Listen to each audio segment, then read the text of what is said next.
Hello everyone, welcome to our channel. This is Srishti Agarwal. तो मैं आप सभी क्लास 9th के स्टूडेंट्स के लिए लेकर आई थी इंग्लिश मीडियम स्टूडेंट्स के लिए रेमेडियल वर्कबुक सब्जेक्ट साइंस के सॉल्यूशन। इससे पहले हमने हिंदी मीडियम स्टूडेंट्स के लिए subject science, math and English के सॉल्यूशन देखे थे। अब यहाँ पर इंग्लिश मीडियम स्टूडेंट्स की डिमांड पर हम लेकर आए थे साइंस मैथ के इंग्लिश मीडियम सॉल्यूशन। तो देखिए यहाँ पर हमने वर्कशीट 14 तक सॉल्यूशन देख लिया था। अब यहाँ पर देखने वाले हैं वर्कशीट 15, 16, 17, 18 एंड 19 के सॉल्यूशन। सबसे पहले देखेंगे वर्कशीट 15, जिसमें क्वेश्चन फर्स्ट है, how many fundamental particles are found in an atom, write their name and charges. 3 fundamental particles are found in an atom: proton +1, electron -1, neutron 0. What is the central part of atom called? Central part of an atom is nucleus.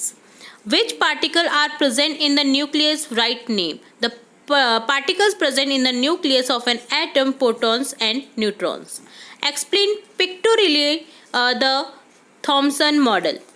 According to the postulates of Thomson's atomic model, an atom resembles a sphere of positive charge with electrons present inside the sphere. The positive and negative charge is equal in magnitude, and therefore an atom has no charge as whole and is electrically neutral. Fifth question है, explain the shortcoming of Thomson model. Thomson's atomic model failed to explain how to positive charge hold on the electron inside the atom. It also failed to explain an atom's stability. The theory did not mention anything about the nucleus of an atom. तो ये done होता है worksheet 15। अब देखेंगे worksheet 16, जिसमें question first है, why Rutherford used only alpha particle in his gold leaf experiment, explain. Rutherford chose these particles because they were small and positively charged, which would allow him to test Thomson's model of the atom. Draw a labeled diagram of Rutherford gold leaf experiment. आपको draw करना है diagram gold leaf experiment जो उन्होंने किया था। तो इस तरह से ये उनका डायग्राम है रदरफोर्ड थ्योरी का। ठीक है, गोल्ड एटम है ये न्यूक्लियस है, रिफ्लेक्टेड अल्फा रेज है। नेक्स्ट क्वेश्चन देखेंगे, तो इस तरह से आपको ड्रॉ करना है यहाँ पर। Right briefly the conclusion of Rutherford experiment. His experiment prove that the atom is largely empty.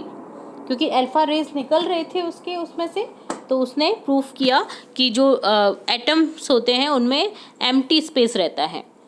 Has a heavy positive charge body at the center called the nucleus. The center nucleus is positively charged and negatively charged electrons revolve around the nucleus.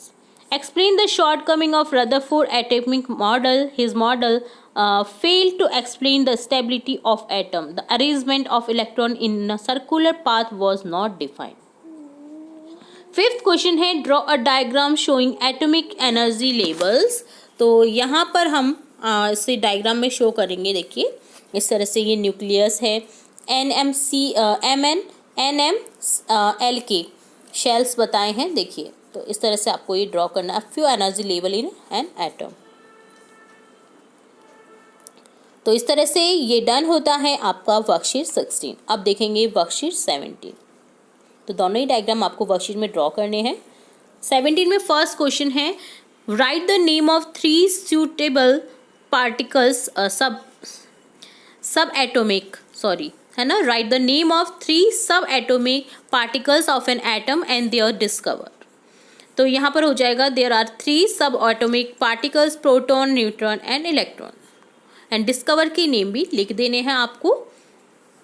write the formula to find the maximum number of electron in an orbit। तो यहाँ हो जाएगा formula 2n2 where n is the number of orbit. What can the maximum number of electron in the outer most shell. The outer most shell in an atom can not have more than 8 electrons. Write the electron distribution of the following elements. Oxygen के 8 electron 2-6 में divide रहते हैं, sodium 11 electron 281 में रहते हैं, aluminium में 13 होते हैं, इलेक्ट्रॉन रहते हैं 283 के फॉर्म में। Right the valency of the atom in given picture. तो देखिए यहाँ पर +1 एक्स्ट्रा था तो वो ऊपर की ओर चला गया, इसे +1 लिखेंगे। यहाँ पर हो जाएगा -3, क्योंकि 2 ही रह सकते हैं तो यहाँ पर -3 रह जाएगा, यहाँ पर 0। ओके, तो इस तरह से आपको शो करना था वैलेंसीज ऑफ एटम। तो ये डन होता है वर्कशीट 17। अब देखेंगे वर्कशीट 18। फर्स्ट क्वेश्चन है what is atomic number. Atomic number, the atomic number is the total number of proton present in the atom. Total protons जो होते हैं, नंबर ऑफ प्रोटॉन्स, वो होता है एटॉमिक नंबर।